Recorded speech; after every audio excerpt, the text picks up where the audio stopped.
Hey, good morning. My eyes are probably a little red, a little bloodshot. My allergies. I just had a sneezing attack. My allergies, as soon as I got back home on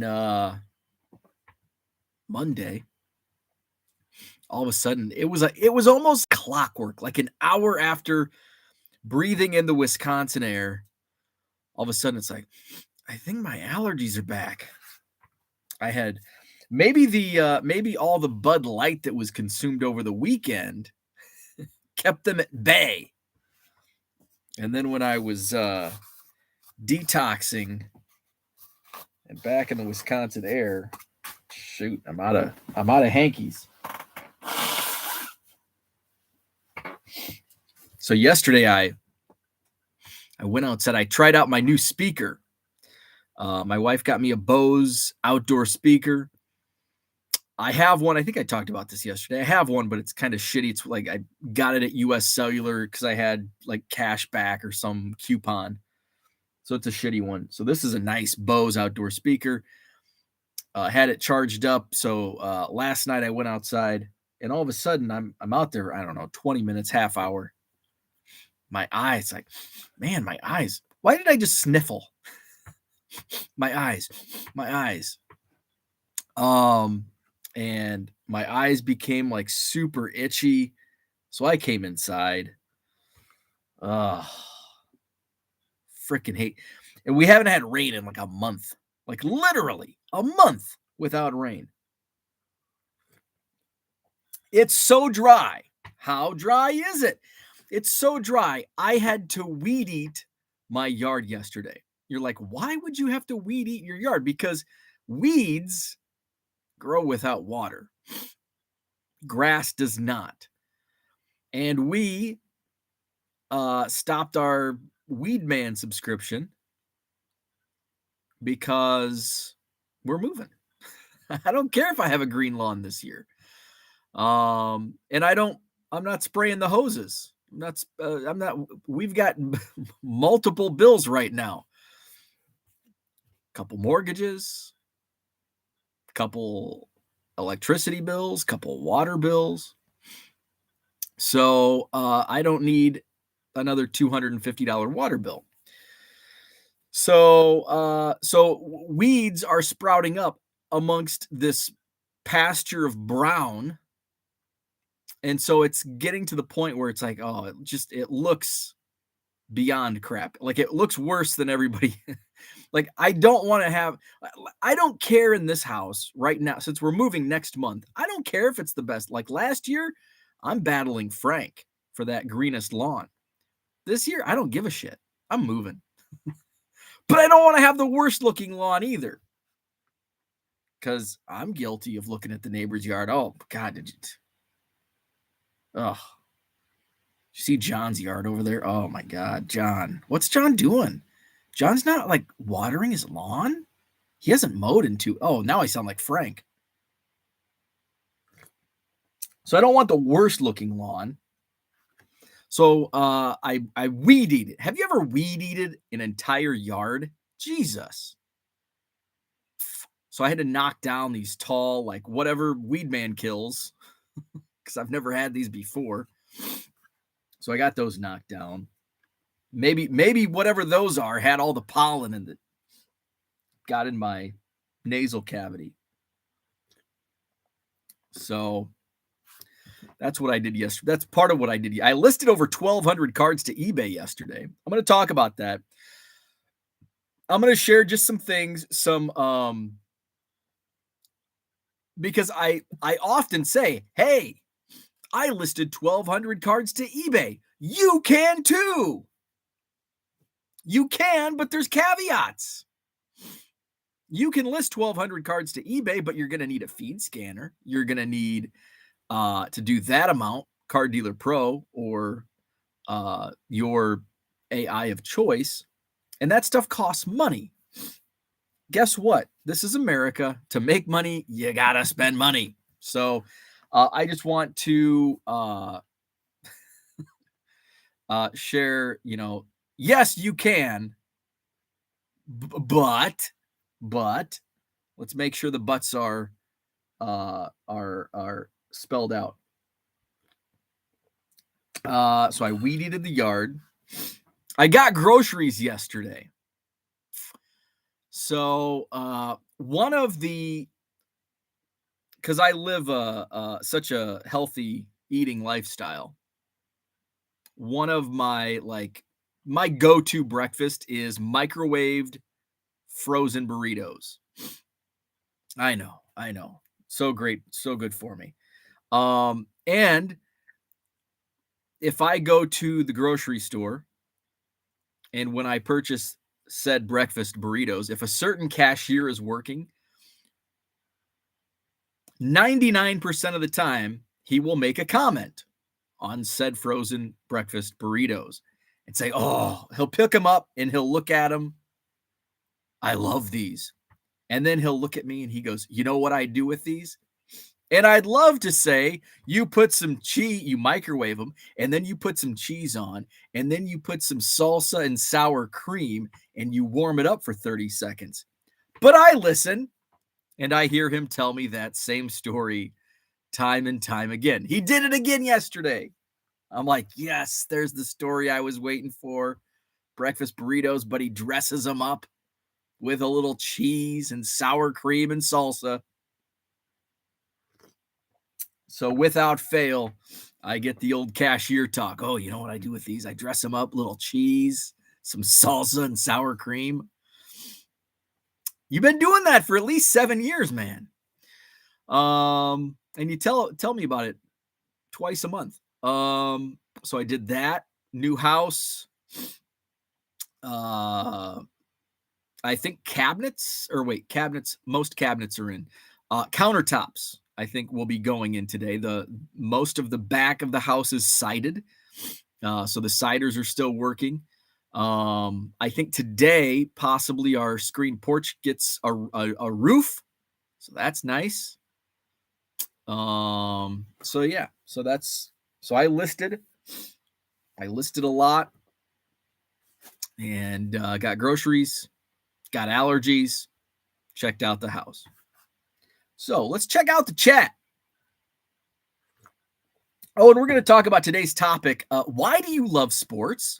Thanks to Mark Marinello in the Facebook group, which I did link up the Hobby Evolution Facebook group. It's in the description. So check that out. If you're not already joined, check it out. There's some great discussion going on there.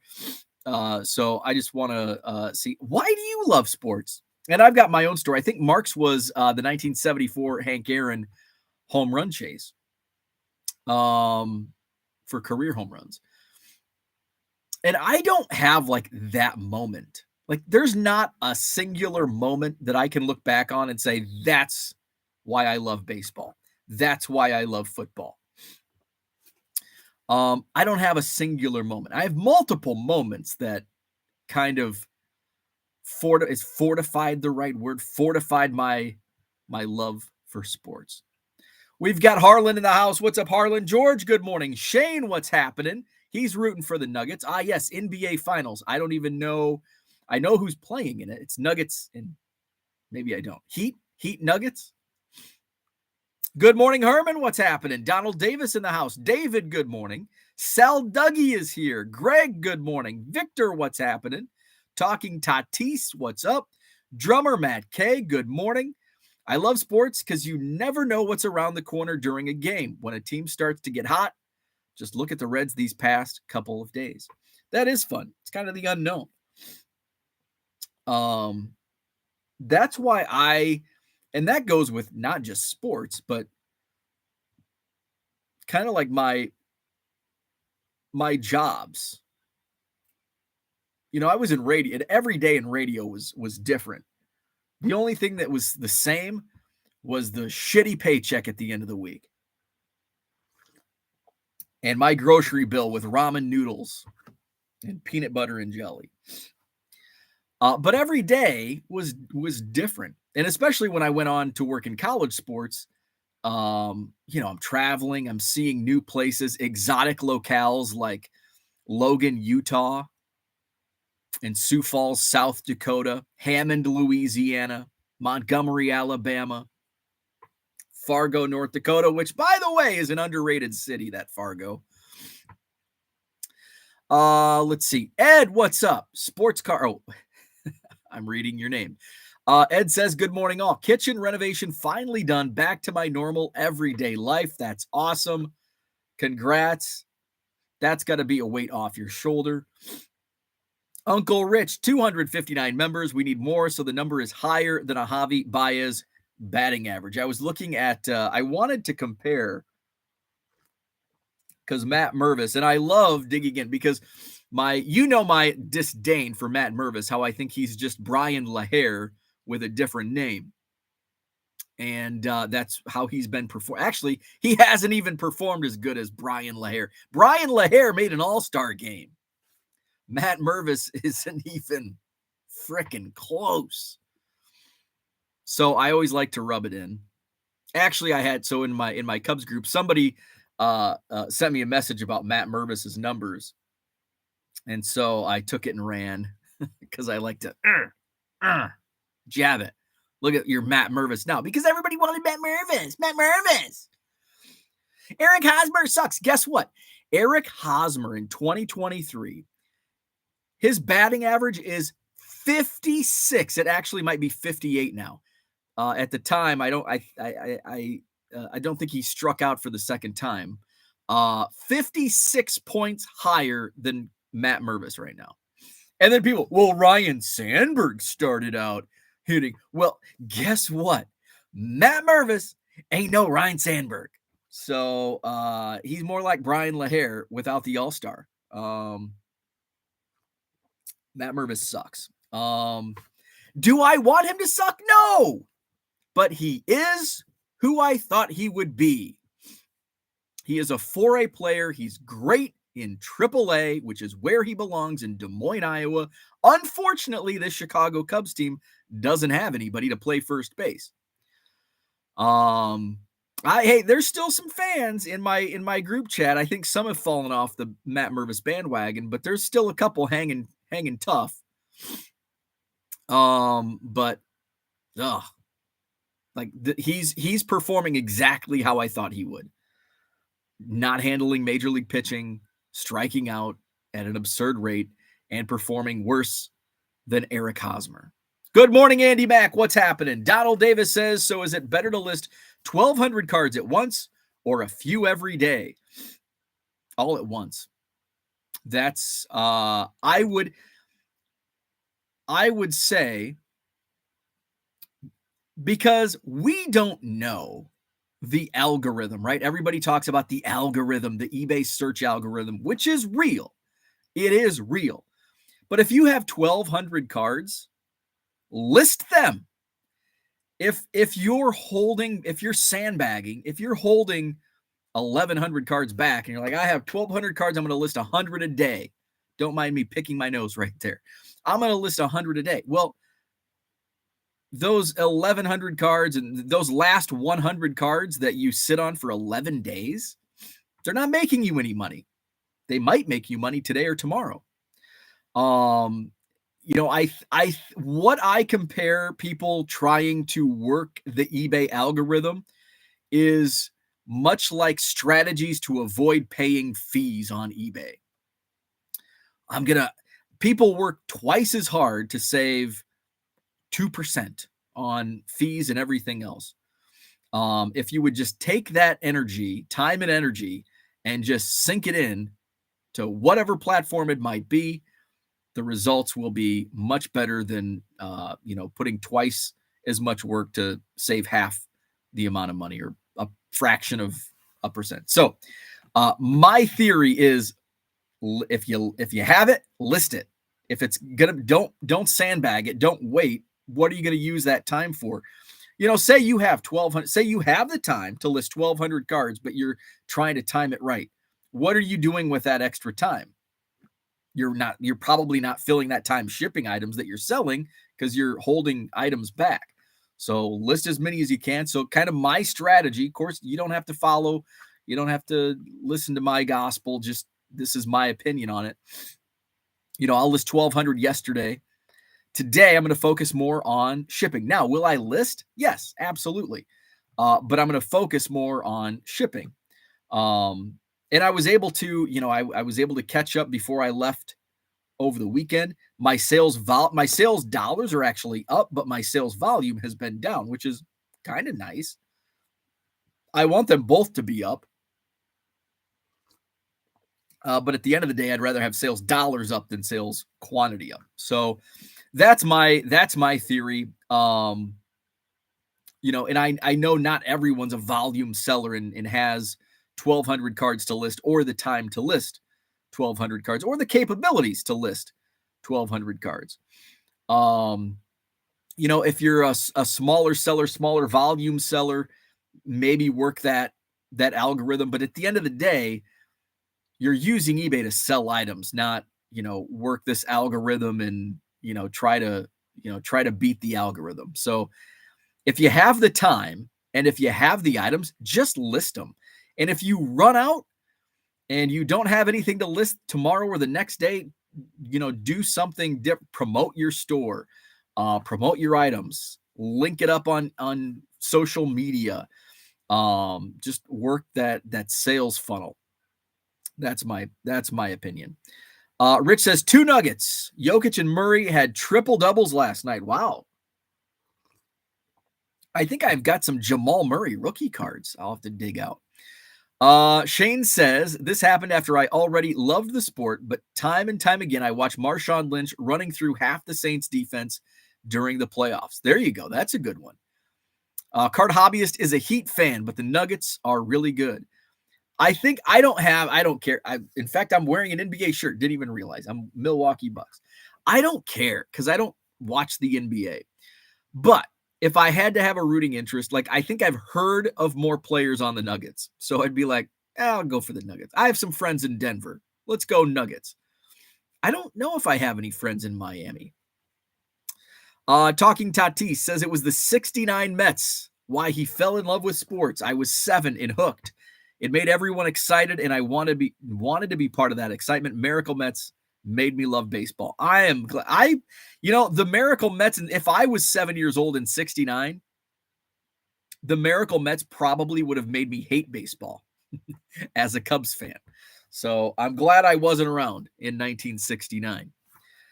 George, I'm just listening as I do some very unbo work at installing Linux on an old computer. Wow, that does not sound like something up my alley. Good morning, Zach and Porter. What's up, Mark Hoyle? Talking Tatis says Matt Mervis won't even go into an all-star game as a fan, let alone a player. Zach and Porter says, I would even know who Mervis is if not for this Hobby Evolution show. Yeah, well, if you're in Cubs Twitter, man, and I know you're heavily involved in White Sox Twitter. It's, I'm sure there's guys on the White Sox that people get attached to and talk about incessantly, bitch about the whatever. That's the thing about the Cubs. The Cubs lose again last night. So my predictions are not looking good. I'm starting to think the Cubs aren't going to win 84 games this year. Got to stick to that prediction, though. I do think 84 games will be a playoff spot, 84 wins. What's the current? I mean, the standings. I kind of stopped to look. I mean, it's June 8th. There's still so much time. The National League as a whole really sucks. The Cubs, they have fallen 7.5 games back of first place in the division. Guess who's in last? The Cardinals. At least there's a small victory in that. So let's go to the wild card. So National League. So it looks like the second wild card is the Marlins at 35-28. Let's do the math here. 35 divided by 63 times 162. Oh, so that number's gone up. 90 games for that second wild card. 90 wins for that second wild card spot. So a little, because it was, I think just a few days ago, it was 29-27 was the record for that second wild card. Cubs are 6 games out of the second wild card, 7.5 behind the first place Milwaukee Brewers. Matt is an Atlanta Braves fan. New to your channel. Thanks for all the content, helping me with my eBay. How is Dansby doing for you so far? I love Dansby Swanson. In fact, Matt, he was like 4th on my personal list of who I wanted the Cubs to sign as a shortstop. 4th! And now I'm thanking my lucky stars that he was the chosen one over Xander Bogaerts, Carlos Correa, and Trey Turner. I don't know how I know Correa's started off really slow, but I love Dansby. Like, he just seems like an all-around, like, awesome dude, and he's a great baseball player. After the Cubs signed him, I started looking at his stats more, and I'm like, this dude is, like, underrated with his stats. Like, he's got good stats. So he's playing well. He's one of the lone bright spots on this 2023 Cubs team through June 7th. Hopefully things start to turn, because this season's looking like a big old shit sandwich.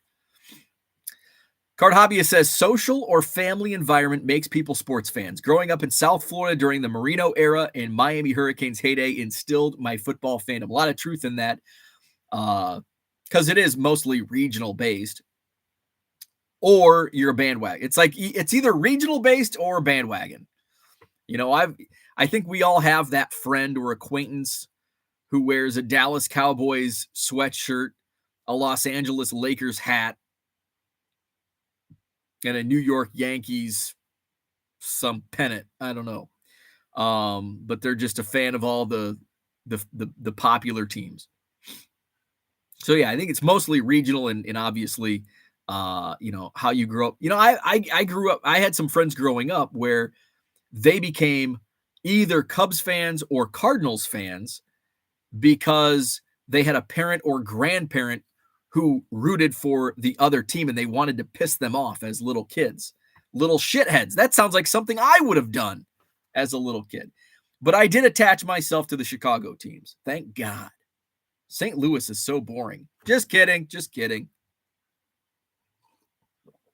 So, yeah, I think a lot of it has to do with family environment, you know, what you grow up around, and in success. I mean, Card Hobbyist had Dan Marino. Dolphins didn't win the big one, but Marino had a great career. The Hurricanes obviously had a lot of success, team success in that time period. Rich just checked Matt Mervis on Baseball Reference. 25-year-old rookies usually not going to be long-term successes. Nope, there are exceptions, as Rich notes, but not as many as you would think. And that's the Matt Mervis backers. They're still hanging on. That's what they're going to say. Well, what about the whatabouts? What about this guy? What about that guy? Well, Matt Mervis isn't that guy. Matt Mervis is Matt Mervis. So, I'll say the same that I say to them. Neither of us are right. Right now, he sucks. Will he suck long-term? Neither of us know. He might be great. He might be good. He might be average. He might suck.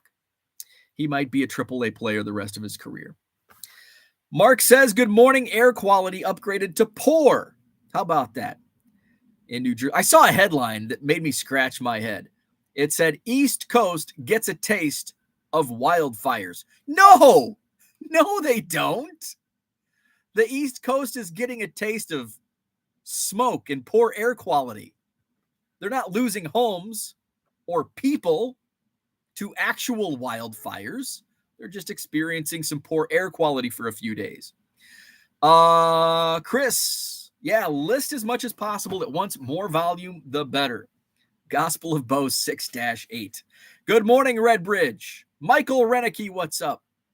Zach says, one caveat to this, and Dan Ryan would agree. Listing as much as you can should only be done if you have a good organized system. There's a lot of caveats. You have to easily find your inventory the more you know.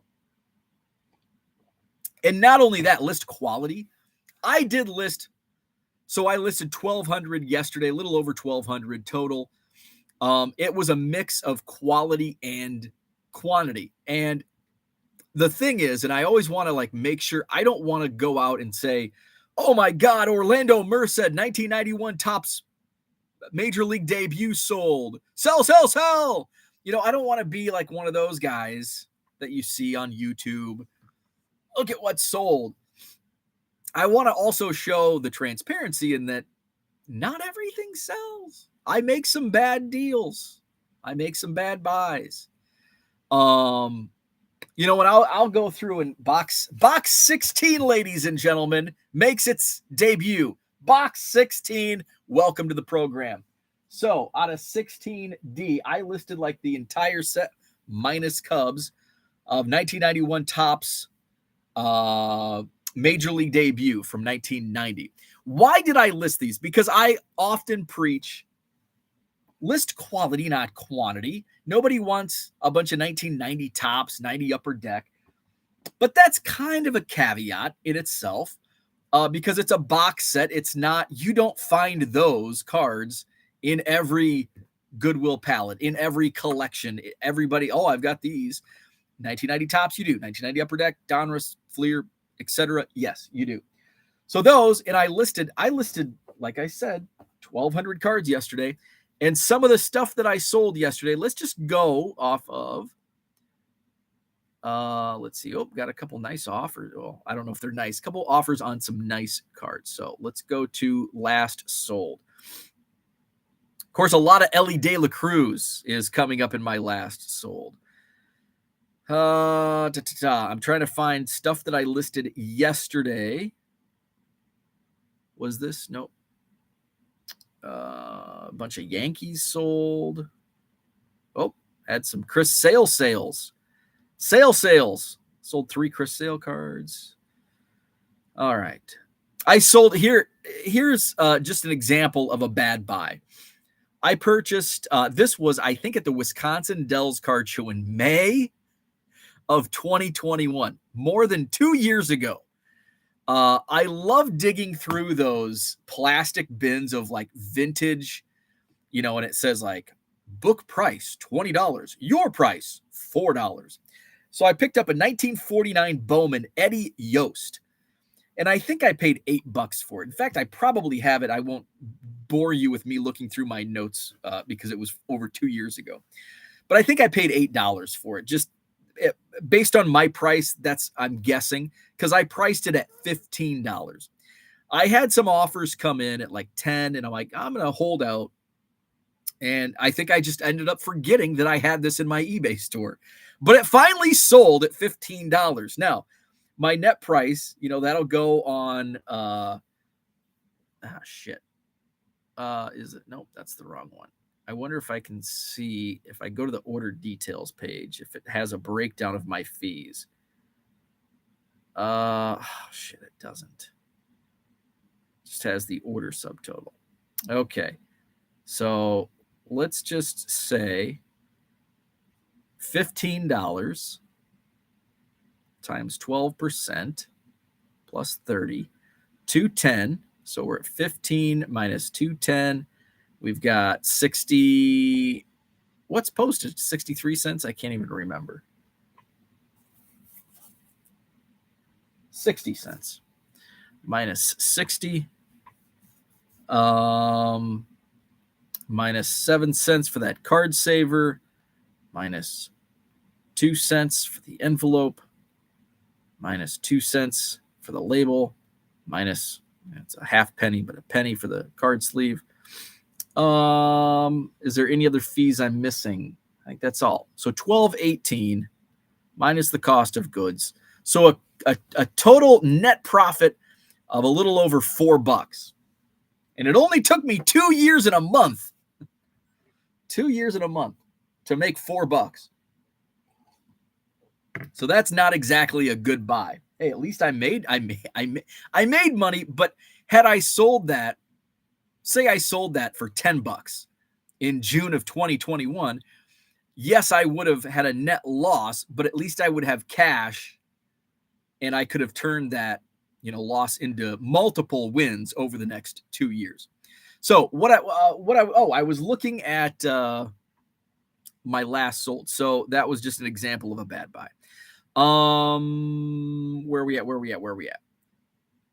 These are all like over. So I had a bunch of sales like as soon as I had some umpire cards that sold. Oh, Thomas, a 2019 Topps Update Gold Thomas Pannone. That was one that sold. I sold a 1977 Larry Fritsch cards, 1 year winners. Eddie Goodell, St. Louis Browns. That sold for $3.50.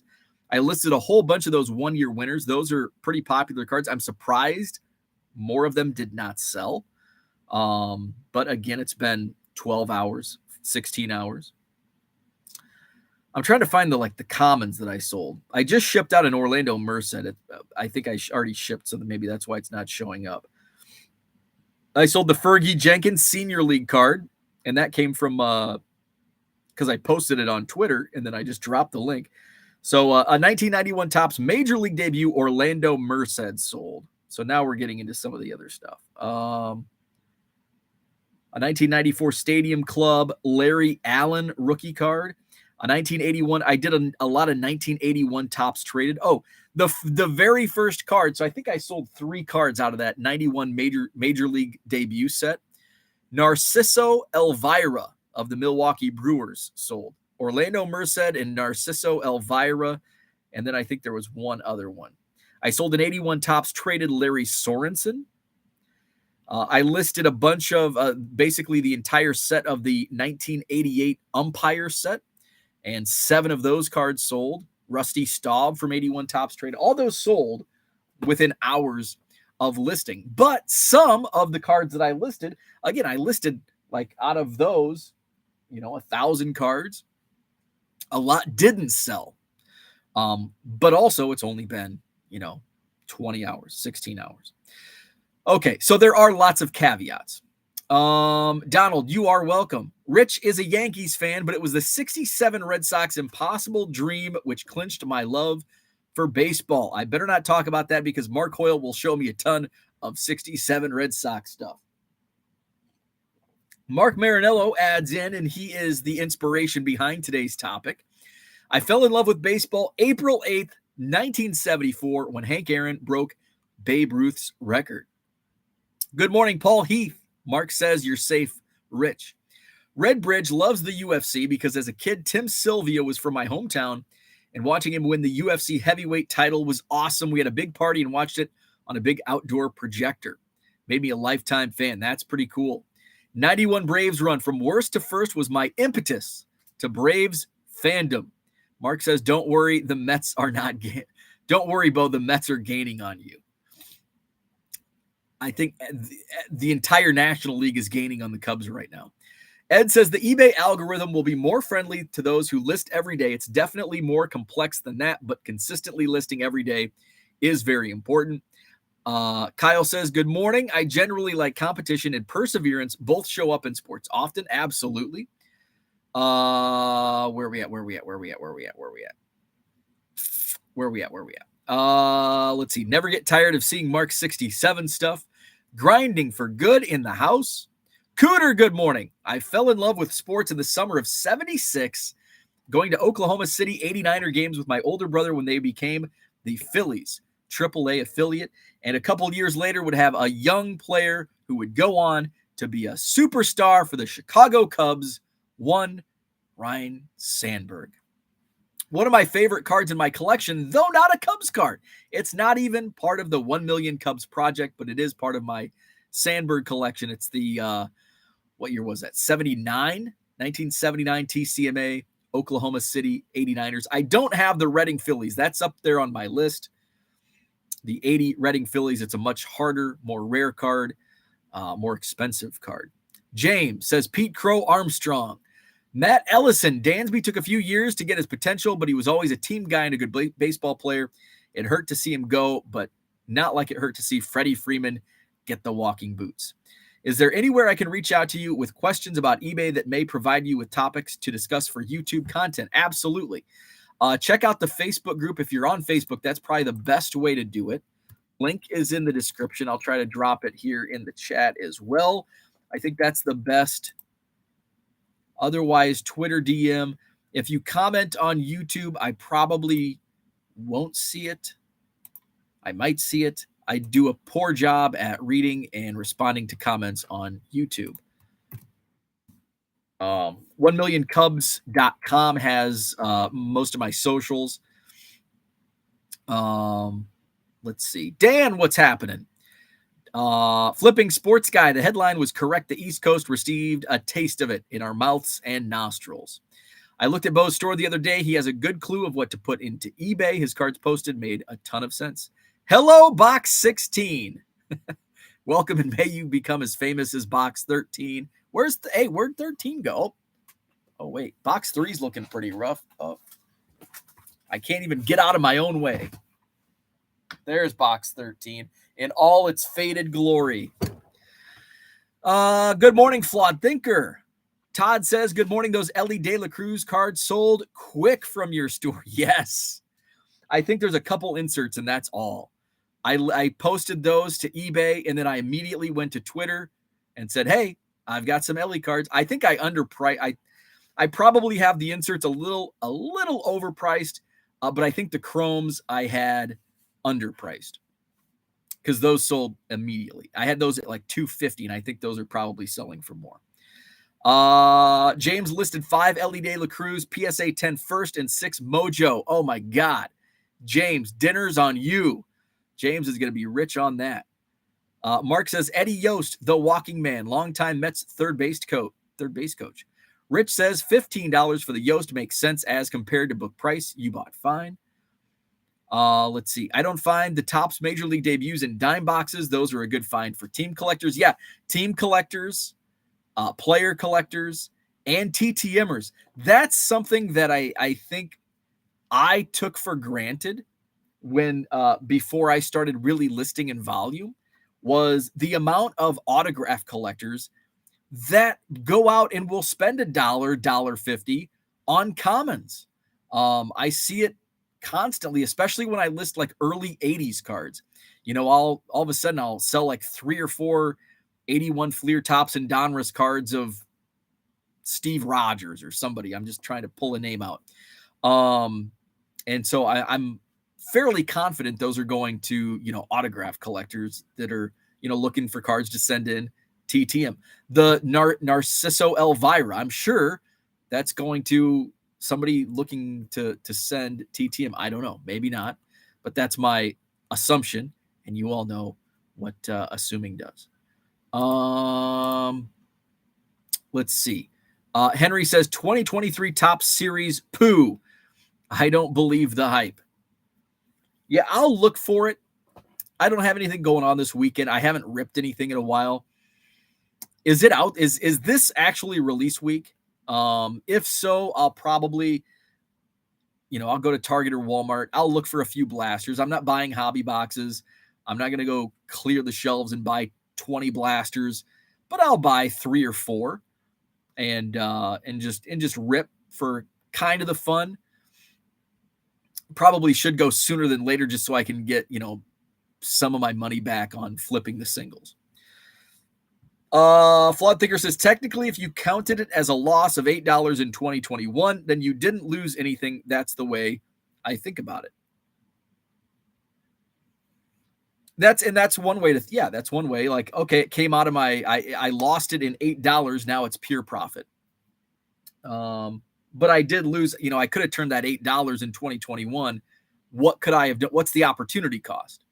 I could have turned that $8 into, could have made a few bucks, made a few bucks. That's how I look at things. I'm trying to make, I don't need to make money on every deal, but I'm trying to cash in, cash out, cash in, cash out, cash in, cash out. And that's why it's not important to make, squeeze a dime, every dime you have out of a card, because you can use that cash flow to get something better and build up, scale up, etc. That's kind of how I see it. Talking Tatis says, what umpire cards do you have? I actually collect them. The 88. In fact, I can show you because I have them right in front of me. They're in box 16, tab C. I still have, I have this many -7 because I haven't shipped them out yet. So the 88, I think this is the first year. So 88. I think the big names, at least the guys that I have heard of, sold in that. Somebody came in and bought 7 from my store. So this set has Don Denkinger. I know the Joe West sold. John Hirschbeck. Tim McClelland. Let's see. I'm just naming off guys I have heard of. Remember, I was 6 years old in 1988. So Tim Sheeta.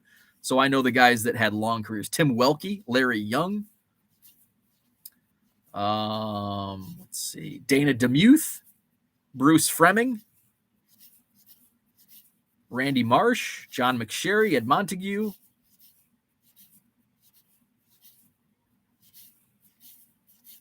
Terry Tata, Harry Wendelstedt, Joe West, Billy Williams Jr., and Jocko Conlon. I think that one sold. So 7 of those sold.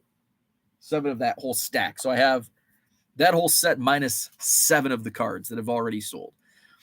Let's see. Where are we at? It's peanut butter jelly time. Peanut butter jelly time. Good morning, out for a walk and listening. What's up, Tiger 727? Flipping Sports Guy also sold in Orlando Merced yesterday. I was an umpire, and I'm friends with many of the current umps, not some bizarre umpire stalker, for the record. Zach says, I honestly don't know how I fell in love with sports. What I do know is I fell out of it. Then have a kid brought me back to sports, the hobby. I went years without watching baseball. I kind of followed actually, no, I didn't. I was always into sports. I always had like a foot into the hobby. Maybe I wasn't an active collector, but I still had cards, and every once in a while I would, buy a card, buy a box. So I guess I never really took myself out of the hobby, and I definitely never stepped out of sports basically because of my job. That's, I was in sports broadcasting for, a long part of my career. As far as how I fell in love with sports, like, again, I mentioned it earlier, there wasn't a singular moment that I can, like Mark says, April 8th, 1974, Hank Aaron. Like, there's not a moment that hit me. Super Bowl 20, 1986, the 85 Bears. I remember that, but I was like 4 years old. So I don't really remember it. Like, I remember parts of it. Like, I don't remember the actual sport, the actual game. I just remember the pomp and circumstance because everybody was a rabid Bears fan in my family and in my community. And so the excitement, like, was exciting for me as a kid, but I didn't understand it. I didn't understand the sport or the game. So I can't count that. I think it was just a collection of, being around family and friends as a kid that were sports fans. Harry Carey and Steve Stone, the soundtrack of the summer. I had a babysitter. Her husband would like read Sports Illustrated. He would like quiz me. Who's this? Sean Dunston. Who's that? Leon Durham. He would quiz me on Cubs and Bears players. So that was part of where, like, my love, and I think just the competition, like, I love competition. And I try to gamify everything. So I think that's just kind of comes somewhere inside of yourself. I don't know. So I don't have, I wish I had. And same with like the hobby, like, how did you fall in love with the hobby and collect baseball cards? There wasn't a singular moment. I just remember having 86 Topps football cards that I think an older cousin grew out of them. And he's like, here, little kid, have these cards. And I'm like, oh, cool. And I, bend them and treat them like shit. And then opening my first packs in 88, I think maybe the most singular moment for collecting was 1989, getting that team set from Post, Kellogg's, General Mills, whoever it was, send in so many UPC codes, and you get a 1989 Topps team set in 6 to 8 weeks via the snail mail. That's when I started collecting Cubs. So I can track that to a singular moment.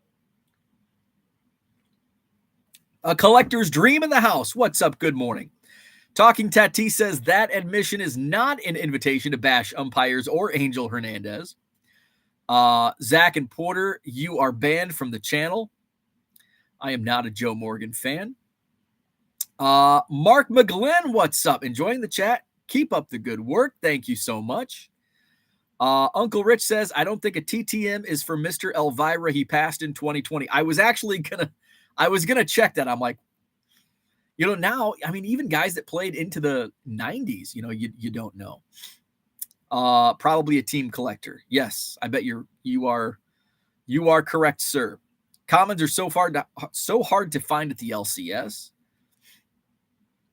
John says, sorry I'm late. Was going to sit this one out as I thought the thumbnail said, why do you love shorts? I might have to, it might say that. Rich says, the 89 and 90 umpire cards are sneaky tough. Interesting. Yeah, I don't know if I've seen the 89 or 90s. I have I've had a couple of the 88 sets, which is the first set, but I think it was also probably there's more supply of that. I might have one of the other umpire sets because I thought for some reason there were two in this. This came in the Goodwill palette, this most recent Goodwill palette. I thought there was a second umpire set. I didn't find it yesterday. I'll look again. Angel Baby cards in the house. What's up? Good morning. John says there are 55. Yes, 55 Bowman. I pulled a De La Cruz auto out of a Donruss hobby last night. Oh boy, that's a win. Put that puppy on eBay right now.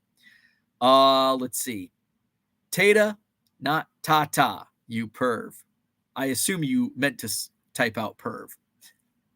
Terry Tata sounds so much better. Bo, have you ever been on Dr. Beckett's podcast? I have not. I have those 88 umpire cards. They came in black boxes with silver lettering. I had most of them signed. That's pretty cool. He did mean perv. Shag Crawford, our favorite ump, has one card, according to TCDB. We have it. Legend. Good old Shag. George says, I've got most of the 55 Bowman umps from my 55 set build that I abandoned. They go for a bit of a premium due to being high numbers. Flipping Sports Guy, Bo couldn't have followed that path unless he has a kid he hasn't admitted is his.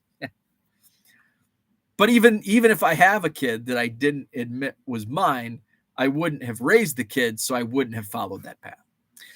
Matt says, is there a way to set default shipping for PWE when listing from the eBay app? It wastes time for me to have to change that every time I'm posting from my phone. Annoying and time-consuming. Yes. Just go into your shipping. When you list something, just go in, and you can set a default within your shipping policies. So yes, there's absolutely a way to do that. Zach says, Bo, how are you saving for retirement? Uncle Rich says, I would say for Bo, probably the 89 Cubs, which you could see on TV every day in their march to a division title. You know what? I couldn't watch them every day. I didn't have cable. By 89, I did not have cable. So I did not watch the Cubs every day. It was only like when they were on one of the, and back then it was, it wasn't just the game of the week. There was that time and maybe I'm misremembering, but I thought we got some Cubs games on locals. Now I do know when I was like, I think when we moved from the house, I was basically the first 6 years of my life. We had cable. I remember watching MTV. I remember waiting on Showtime or HBO for Howard the Duck to come on. I remember trying to watch, kind of like when you were a teenager in the 80s and 90s, trying to watch, can I say pornography on YouTube without getting a strike? Through the scrambled. I remember trying to do that with the Disney Channel, trying to watch the Disney Channel through the scrambled. And then didn't they make like de-scramblers back in the, like cable de-scramblers back in the 80s? But I digress. I don't know where I was going with that. But yeah, I don't remember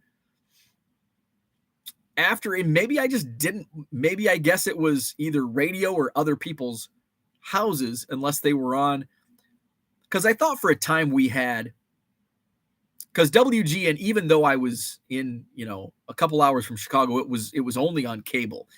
We did have a large antenna, which on the right day, you could get WGN. It was kind of not actually scrambled, but like there was a lot of fuzz that you had to watch it through. But it wasn't on like our locals. But I thought for like before Fox became like a network, they could carry stuff.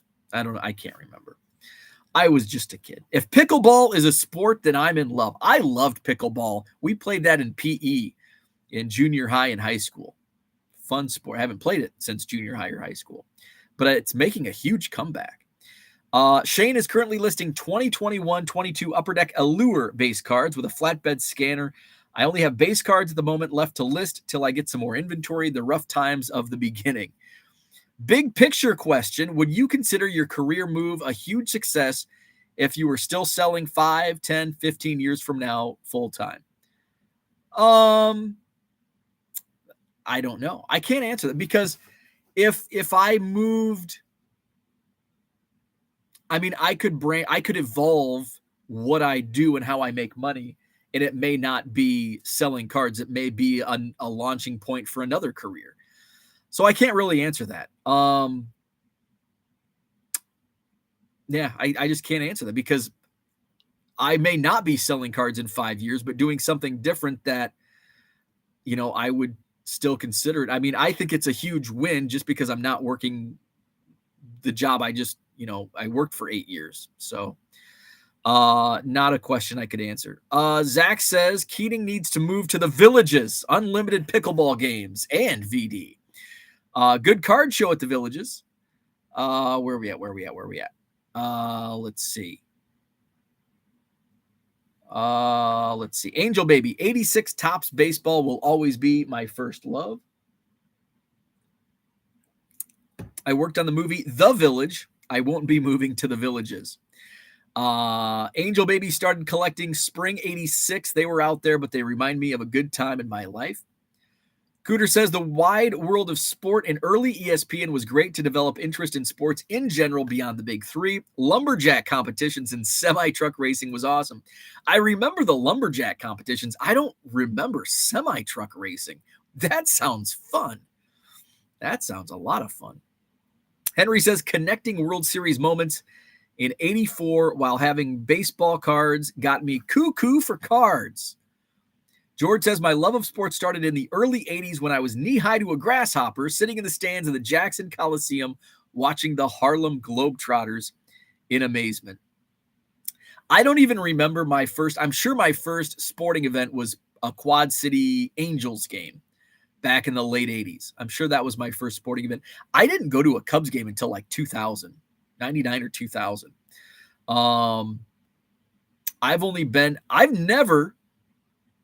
Trying to think about this. Oh, wait. I've been to one Bears game. I've never been to a Bears game at Soldier Field. I went to a Bears-Packers game at Lambeau.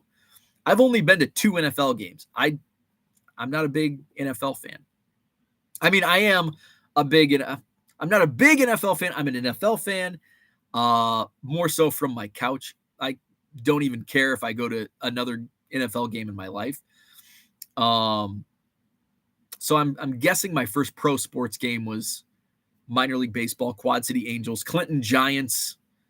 We would go to that stadium a couple times. Let's see. Talking Tatis says, if you have the 89 or 90, I'm your buyer. I will check. I'll see what I have. I could have swore there was a second little box set that I had of umpire cards, but I didn't. Because if I would have found it yesterday, I would have, and I'm sure it would have been in that box. So maybe I mistook it for something else. I don't know. Interesting that no one is tying their love of sports to wrestling. That was one of my first loves. Hulkamania, baby. Uncle Rich, have a great day. Henry wants to know, what is wrestling? Living in Wisconsin, people brag about all the winning they have over me being a Chicago fan. I kindly remind them about growing up a Bulls fan in the 90s. Wisconsin sports fans forget about the Bulls. Hell, I'm a Chicago sports fan and I forget about the Bulls. Reality TV is what it is. Let's see. Angel Baby says, you so have to pounce on the Prism 1992 McFarlane era Spider-Man cards. Not my lane, man. Not my lane. Just picked one up. The card after 14 years of heavy collecting is one of the finest cards I've ever collected. I'm not into any of that. Spider-Man, Batman, Marvel, none of it. I don't know. I could probably count on one hand how many of those movies I've watched. Actually, maybe two hands, because I've seen like the old Batman films. I've seen the old Superman films. But I don't think from like 2000 on or 1995 on, I don't think I've watched any superhero. I mean, I've watched a couple here and there, like Black Panther I watched.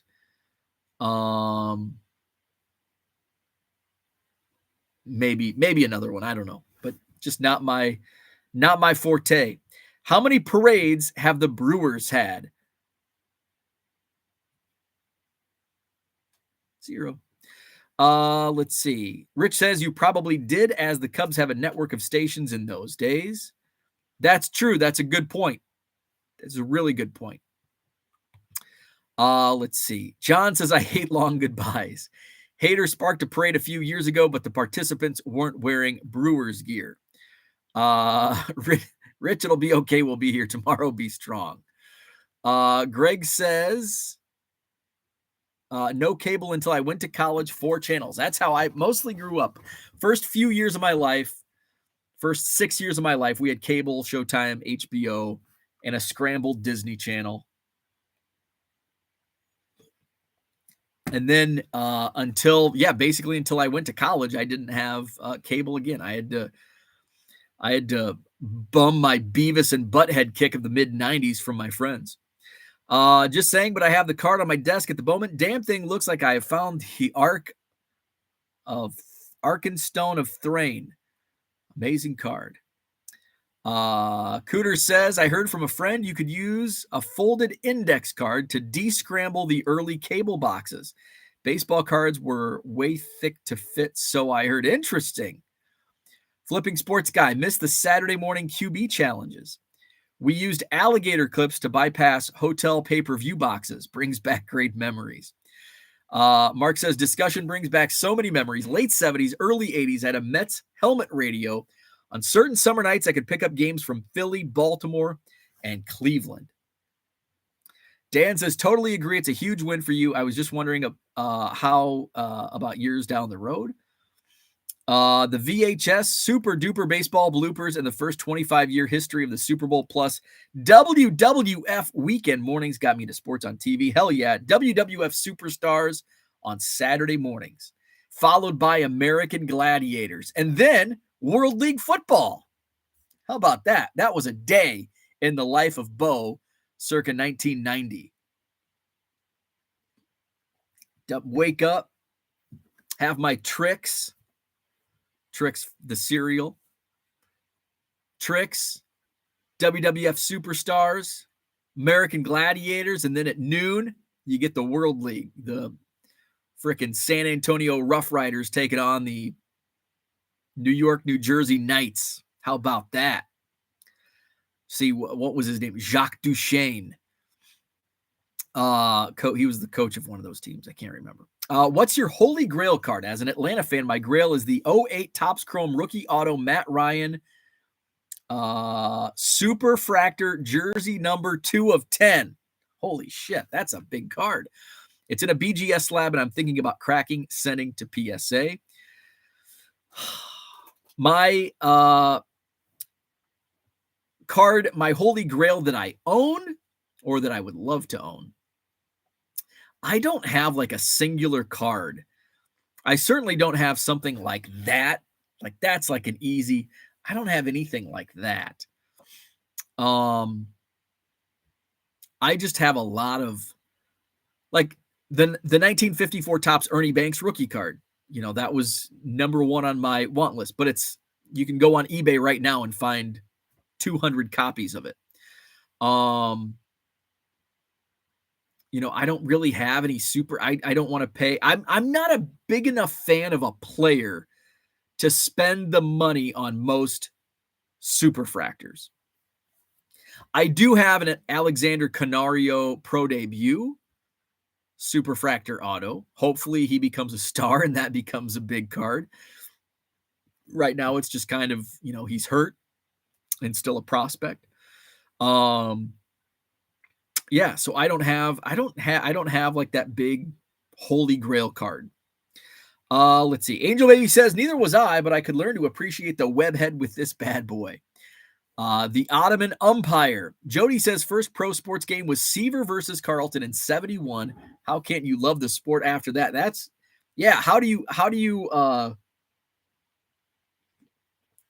follow that up as a fan going to a pro game? My hometown, Morrisville, PA, won the Little League World Series in the mid-50s. I grew up in the mid-60s. Expectations were high, and our town was baseball crazy, and kids from the team were still heroes. That's pretty cool. Having that local connection. Good old Morrisville. Too many people worried about the Brewers in the chat. Sal Dougie. Cooter says the last Milwaukee baseball parade was in 1957 for the Braves. Hank Aaron batted lefty in 1957. They actually still held a parade for the 82 Brewers right down Wisconsin Avenue. Have you watched the 30 for 30 on the American Gladiator? I have not. I saw that it was out, but I have not watched it. Let's see. Jimmy Dean Breakfast Bowl for Angel Baby. I've got my breakfast burritos on standby. Thankfully, Kyle Rittenhouse wasn't at the Brewers parade. The recent Bucks championships was almost as big of a bandwagon jump than Chicago Blackhawks fans. Now that was a bandwagon to behold. Those Blackhawks fans. My Facebook feed was filled with gonna watch the hockey game tonight. Gotta go up and watch hockey. Kaner. Now nobody's a Blackhawks fan. John says parades are for winners, not runners up. That dude from Duryea's in the house. And I lost his comment. Where's he at? Getting the early direct TV cards program made for interesting viewing options in the early 90s. Rittenhouse is from Antioch, Illinois. Rittenhouse is a Cubs fan, other side of the border. Oh, he is? We don't want to claim him. Morrisville on the banks of the Delaware, across from Trenton. Enjoy that fact. The Iron Sheik died. Yes, I saw that. Can't wait for Angel Baby to report on his bowel movements. Mark says, Saturday mornings, 1979, Captain Crunch, Super Friends, pickup baseball, buying packs, trading with friends, lunch, watching This Weekend baseball, more baseball, dinner, then flipping on the Mets. That sounds like a pretty damn good Saturday morning, Saturday day. Sal Dougie says, it's weird they had a parade, but that is one of the coolest collection of players ever, and Milwaukee is a party town. So that's what I had for today. So thank you, Mark, for taking us down memory lane. Great topic for the day. You can suggest a topic on the Facebook page. Link is in the chat. Again, there it is. Also in the description. John's morning started with the Three Stooges and followed by 12 hours of secondhand smoke. That's almost exactly how my day ran, except it didn't start with the Stooges. It started with Pee-wee's Playhouse, followed by 12 hours of secondhand smoke. And then watching Dad drink a 12-pack of Old Milwaukee Light while he's on the roof putting shingles on the house with his pack of smokes in his shirt pocket, Old Milwaukee Light, hammer in the other, putting on a roof. So there you have it. By the way, I listed 1,200 items to eBay yesterday.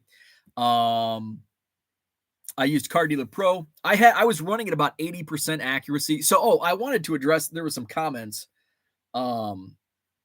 in response. A couple people had responded about a couple things. And to be able to scan that amount, it's not like you can just use your iPhone and it's, do eBay, at least not, 1,200 cards in a couple hours time span. So I use a Fujitsu 8170 feed scanner, which scans 70 cards in a minute.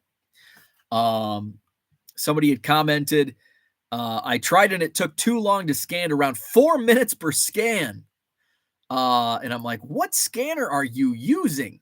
So they're using a 10-year-old or a 12-year-old flatbed scanner. So that's not going to work to do volume scanning. So you're going to have to,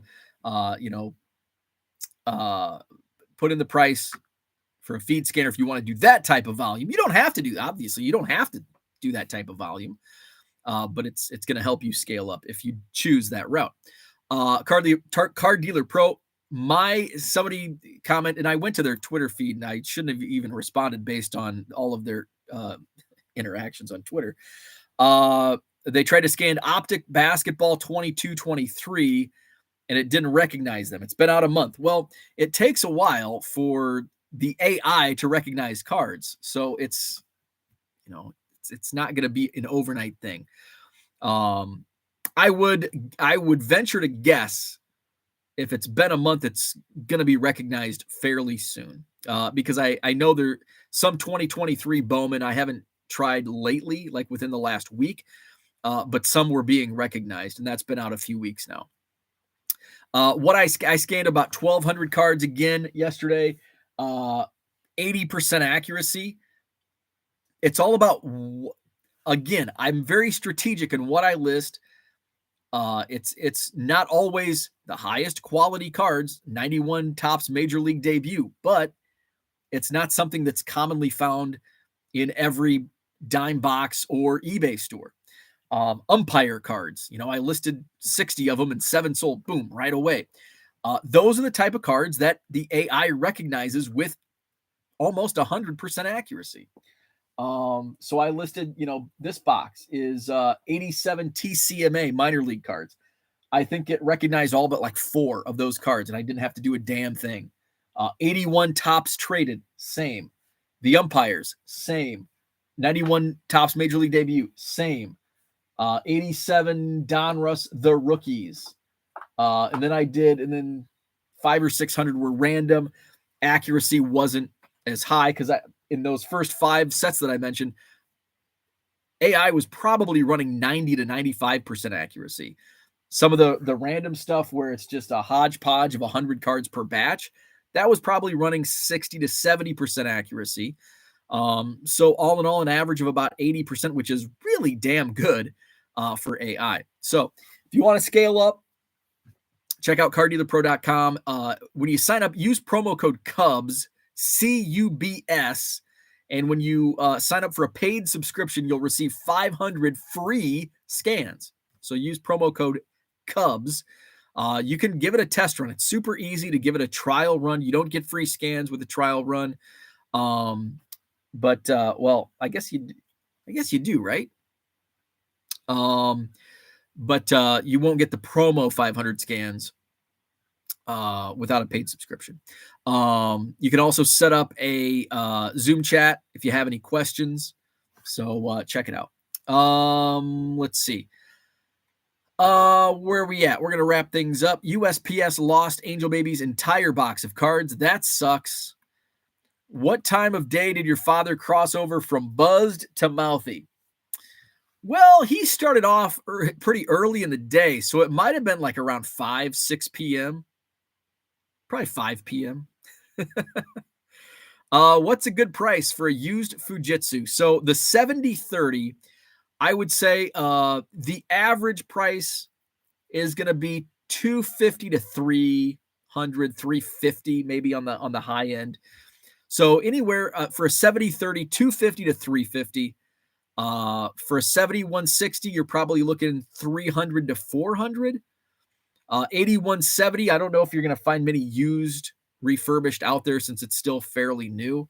But those are still going to probably run you quite a bit of money. So 70-30 and 71-60, I'd say anywhere between 250, 350. And just be careful if you're buying, make sure it has, somebody mentioned there was one for like 100, but then they had to get like a tray and something else, which is fine if you're willing to look out for it, but just make sure everything comes with it that you need: cords, trays, all that stuff. Buying used means buying other people's problems, is what they usually say.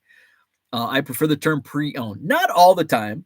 So I did sell my 70-30 to a member that's in the chat, and still, to my knowledge, still working great for him. So sometimes you just I have a Scan Snap, the overhead scanner, that I'm probably going to sell because I used it a couple times and I just don't have a need for the overhead scanner. So I'll probably put the Scan Snap 600 or whatever it is. I'll probably throw that on eBay just to, it'll make one less box to move next month. Shane says that may be true, but I can't afford new at the moment. I don't mind waiting. I was just wondering if I came across one. I would actually highly recommend buying a used or refurbished Fujitsu scanner. I actually would recommend. Now, Fujitsu will probably tell you not to because it's not guaranteed and there's not a warranty involved and they can't really help you.